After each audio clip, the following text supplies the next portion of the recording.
Hi friends, welcome back to GK Kanu's kitchen. ಇವತ್ತು ನಾನು ನುಗ್ಗೆ ಸೊಪ್ಪು ಮತ್ತು ಮೊಟ್ಟೆನ ಹಾಕಿ ಈ ಥರ ಪಲ್ಯನ ಮಾಡ್ತಾಯಿದ್ದೀನಿ. ಹಾಗೆ ಈ ಥರ ಕ್ಯಾಪ್ಸಿಕಮ್ನ ಸೇರಿಸಿ ಮೊಟ್ಟೆ ಪಲ್ಯನ ಮಾಡ್ತಾಯಿದ್ದೀನಿ. ಈ ಎರಡು ಪಲ್ಯನೂ ತುಂಬಾ ಚೆನ್ನಾಗಿರುತ್ತೆ. ಈ ಎರಡು ಪಲ್ಯನೂ ಅನ್ನದ ಜೊತೆಗೆ ಸೈಡ್ ಡಿಶ್ ಆಗಿ ತಿನ್ಬೋದು. ಹಾಗಾದರೆ ಮೊದಲಿಗೆ ಈ ನುಗ್ಗೆ ಸೊಪ್ಪನ್ನ ಹಾಕಿ ಪಲ್ಯನ ಹೇಗೆ ಮಾಡೋದಂತ ನೋಡೋಣ. ಅದಕ್ಕೆ ಈ ಥರ ಒಂದು ಪ್ಯಾನ್ನ ತೊಗೊಂಡಿದ್ದೀನಿ. ಸ್ಟವ್ನ ಆನ್ ಮಾಡಿ 4-5 ಟೇಬಲ್ ಸ್ಪೂನ್ ಆಗೋಷ್ಟು ಎಣ್ಣೆನ ಹಾಕ್ತಾ ಇದ್ದೀನಿ. ಎಣ್ಣೆ ಕಾದ್ಮೇಲೆ ಈಗ ಇದಕ್ಕೆ 2 ಮೀಡಿಯಂ ಸೈಜ್ ಇರುವಂಥ ಈರುಳ್ಳಿನ ಈ ಥರ ಸಣ್ಣದಾಗಿ ಕಟ್ ಮಾಡ್ಕೊಂಡಿದ್ದೀನಿ, ಅದನ್ನು ಸೇರಿಸ್ತಾ ಇದ್ದೀನಿ. ಹಾಗೆ 4 ಸಣ್ಣದಾಗಿ ಕಟ್ ಮಾಡಿದಂಥ ಹಸಿಮೆಣಸಿನ್ಕಾಯಿನೂ ಸೇರಿಸ್ತಾ ಇದ್ದೀನಿ. ಹಾಗೆ 4 ಪೀಸಷ್ಟು ಬೆಳ್ಳುಳ್ಳಿನ ಈ ಥರ ಜಜ್ಜಿ ಹಾಕ್ಕೊತಾ ಇದ್ದೀನಿ. ಇದನ್ನೆಲ್ಲ ಸೇರಿಸಿ ಒಂದ್ಸಾರಿ ಮಿಕ್ಸ್ ಮಾಡ್ಕೊತಾ ಇದ್ದೀನಿ. ಈ ಥರ ಮಿಕ್ಸ್ ಮಾಡ್ಕೊತ ಈರುಳ್ಳಿ ಎಲ್ಲ ಲೈಟ್ ಗೋಲ್ಡನ್ ಬ್ರೌನ್ ಬರೋ ತನಕ ಫ್ರೈ ಮಾಡ್ಕೋಬೇಕು. ಈಗ ನೋಡಿ, ಈರುಳ್ಳಿ ಎಲ್ಲ ಲೈಟ್ ಗೋಲ್ಡನ್ ಬ್ರೌನ್ ಬಂದು ಈ ಥರ ಫ್ರೈ ಆಗಿದೆ. ಈ ಥರ ಫ್ರೈ ಮಾಡ್ಕೊಂಡಾದ್ಮೇಲೆ ಈಗ ಇದಕ್ಕೆ ನೋಡಿ 2 ಹಿಡಿ ಆಗಷ್ಟು ನುಗ್ಗೆ ಸೊಪ್ಪನ್ನ ಈ ಥರ ನೀಟಾಗಿ ಬಿಡಿಸಿ ಇಟ್ಟಿದ್ದೀನಿ. ಈಗ ಈ ನುಗ್ಗೆ ಸೊಪ್ಪನ್ನ ತೆಗೆದು ಇದಕ್ಕೆ ಸೇರಿಸ್ತಾ ಇದ್ದೀನಿ. ಈ ಥರ ನುಗ್ಗೆ ಸೊಪ್ಪನ್ನ ಸೇರಿಸಿ ಆದಮೇಲೆ ಉರಿನ ಲೋ ಫ್ಲೇಮ್ನಲ್ಲಿ ಇಟ್ಕೊಂಡು ಒಂದು 20-30 ಸೆಕೆಂಡು ಈ ನುಗ್ಗೆ ಸೊಪ್ಪನ್ನ ಫ್ರೈ ಮಾಡ್ಕೋಬೇಕು. ನೋಡಿ, ನುಗ್ಗೆ ಸೊಪ್ಪನ್ನ ಈ ಥರ ಮಿಕ್ಸ್ ಮಾಡ್ಕೊತ ಫ್ರೈ ಮಾಡ್ಕೊತಿದ್ರೇ ನುಗ್ಗೆ ಸೊಪ್ಪೆಲ್ಲ ಈ ಥರ ಬಾಡೋಗ್ತಿದೆ. ನೋಡಿ, ನುಗ್ಗೆ ಸೊಪ್ಪನ್ನ ಈ ಥರ ಫ್ರೈ ಮಾಡ್ಕೊಂಡಾದ್ಮೇಲೆ ಈಗ ಇದಕ್ಕೆ 4 ಮೊಟ್ಟೆನ ಈ ಥರ ನಾನು ಆಲ್ರೆಡಿ ಒಡೆದು ಈ ಥರ ಒಂದು ಬೌಲ್ಗೆ ಹಾಕಿಟ್ಟಿದ್ದೀನಿ, ಅದನ್ನು ಸೇರಿಸ್ತಾ ಇದ್ದೀನಿ. ಈ ಥರ ಮೊಟ್ಟೆನ ಸೇರಿಸಿ ಆದಮೇಲೆ ಈಗ ಒಂದು ಸಾರಿ ಇದನ್ನು ಮಿಕ್ಸ್ ಮಾಡ್ಕೊತಾ ಇದ್ದೀನಿ. ಈ ಥರ ಮಿಕ್ಸ್ ಮಾಡ್ಕೊತ 2-3 ನಿಮಿಷ ಊರಿನ ಮೀಡಿಯಮ್ ಟು ಲೋ ಫ್ಲೇಮ್ಗೆ ಅಡ್ಜಸ್ಟ್ ಮಾಡ್ಕೊತ ಈ ಮೊಟ್ಟೆ ಎಲ್ಲ ಉದುರುದ್ರಾಗೋ ತನಕ ಫ್ರೈ ಮಾಡ್ಕೋಬೇಕು.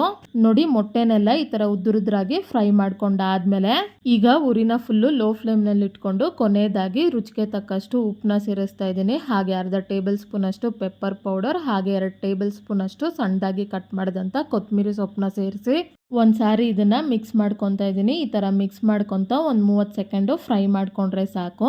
ಈಗ ನೋಡಿ, 30 ಸೆಕೆಂಡ್ ಆಗಿದೆ. ಸ್ಟವ್ನ ಆಫ್ ಮಾಡ್ಕೊತಾ ಇದ್ದೀನಿ. ನುಗ್ಗೆ ಸೊಪ್ಪು ಮತ್ತು ಮೊಟ್ಟೆ ಹಾಕಿ ಮಾಡಿದಂಥ ಪಲ್ಯ ಈ ಥರ ರೆಡಿ ಆಗಿದೆ.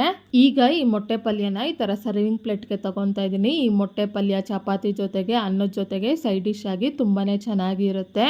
ಈಗ ನುಗ್ಗೆ ಸೊಪ್ಪನ್ನ ಹಾಕಿ ಮೊಟ್ಟೆ ಪಲ್ಯನ ಹೇಗೆ ಮಾಡೋದಂತ ನೋಡಿದ್ರಲ್ಲ, ಈಗ ನೆಕ್ಸ್ಟ್ ರೆಸಿಪಿ ಕ್ಯಾಪ್ಸಿಕಮ್ನ ಹಾಕಿ ಈ ಥರ ಮೊಟ್ಟೆ ಪಲ್ಯನ ಹೇಗೆ ಮಾಡೋದಂತ ನೋಡೋಣ. ಮೊದಲಿಗೆ ಈ ಪಲ್ಯನ ಮಾಡೋದಕ್ಕೆ ನಾನು 200 ಗ್ರಾಮ್ ಅಷ್ಟು ಕ್ಯಾಪ್ಸಿಕಮ್ನ ತೊಗೊಂಡಿದ್ದೀನಿ. ಅದನ್ನು ಈ ಥರ ಸಣ್ಣ ಸಣ್ಣ ಪೀಸಾಗಿ ಕಟ್ ಮಾಡಿ ಇಟ್ಕೊಂಡಿದ್ದೀನಿ.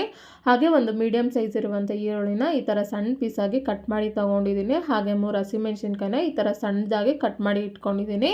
ಹಾಗೆ ಇದಕ್ಕೆ ಈ ಥರ 4 ಮೊಟ್ಟೆನ ತೊಗೊಂಡಿದ್ದೀನಿ. ಮೊದಲಿಗೆ ಈ ಪಲ್ಯನ ಮಾಡೋದಕ್ಕೆ ಈ ಥರ ಒಂದು ಕಡಾಯಿನ ತೊಗೊಂಡಿದ್ದೀನಿ. ಸ್ಟವ್ನ ಆನ್ ಮಾಡಿ ಅದಕ್ಕೆ 4-5 ಟೇಬಲ್ ಸ್ಪೂನ್ ಆಗೋಷ್ಟು ಎಣ್ಣೆನ ಹಾಕ್ತಾ ಇದ್ದೀನಿ.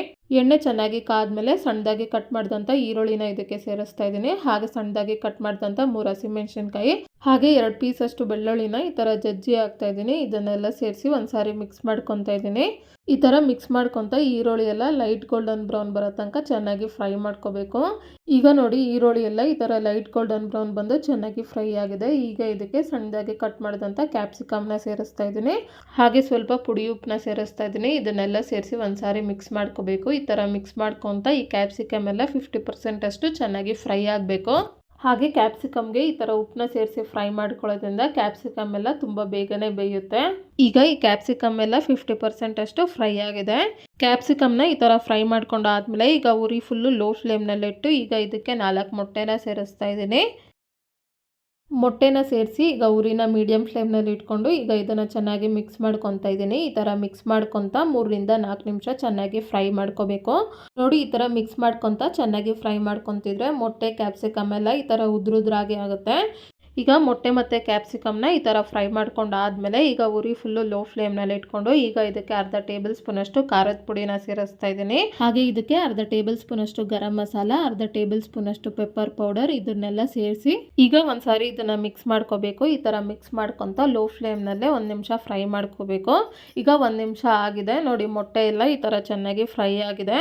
ಈಗ ಈ ಮೊಟ್ಟೆ ಪಲ್ಯದಲ್ಲಿ ಉಪ್ಪು ಖಾರ ಏನಾದರೂ ಕಮ್ಮಿ ಇದ್ದರೆ ನೋಡಿಕೊಂಡು ಅಡ್ಜಸ್ಟ್ ಮಾಡ್ಕೋಬೋದು. ಆಲ್ರೆಡಿ ನಾನು ಉಪ್ಪನ್ನ ಸೇರಿಸಿದ್ದೆ, ಉಪ್ಪು ಸ್ವಲ್ಪ ಕಮ್ಮಿ ಇರೋದ್ರಿಂದ ಉಪ್ಪನ್ನ ಸೇರಿಸ್ತಾ ಇದ್ದೀನಿ. ಹಾಗೆ ಸಣ್ಣದಾಗಿ ಕಟ್ ಮಾಡಿದಂಥ ಕೊತ್ತಂಬರಿ ಸೊಪ್ಪನ್ನ ಸೇರಿಸ್ತಾ ಇದ್ದೀನಿ. ಕೊತ್ತಂಬರಿ ಸೊಪ್ಪನ್ನ ಸೇರಿಸಿ ಇದನ್ನು ಮಿಕ್ಸ್ ಮಾಡ್ಕೊತಾ ಇದ್ದೀನಿ. ಈಗ ಇದನ್ನು ಈ ಥರ ಮಿಕ್ಸ್ ಮಾಡ್ಕೊಂಡಾದ್ಮೇಲೆ ಈಗ ಸ್ಟವ್ನ ಆಫ್ ಮಾಡ್ಕೊತಾ ಇದ್ದೀನಿ. ಈಗ ತುಂಬಾ ಟೇಸ್ಟಿಯಾದಂಥ ಕ್ಯಾಪ್ಸಿಕಮ್ ಎಗ್ ಪಲ್ಯ ಈ ಥರ ರೆಡಿ ಆಗಿದೆ. ಈಗ ಈ ಪಲ್ಯನ ಈ ಥರ ಸರ್ವಿಂಗ್ ಪ್ಲೇಟ್ಗೆ ತೊಗೊತಾ ಇದ್ದೀನಿ. ನೋಡಿದ್ರಲ್ಲ ಎಷ್ಟು ಈಸಿಯಾಗಿ ಸಿಂಪಲ್ಲಾಗಿ ಈ ಪಲ್ಯನ ಮಾಡ್ಬೋದು ಅಂತ.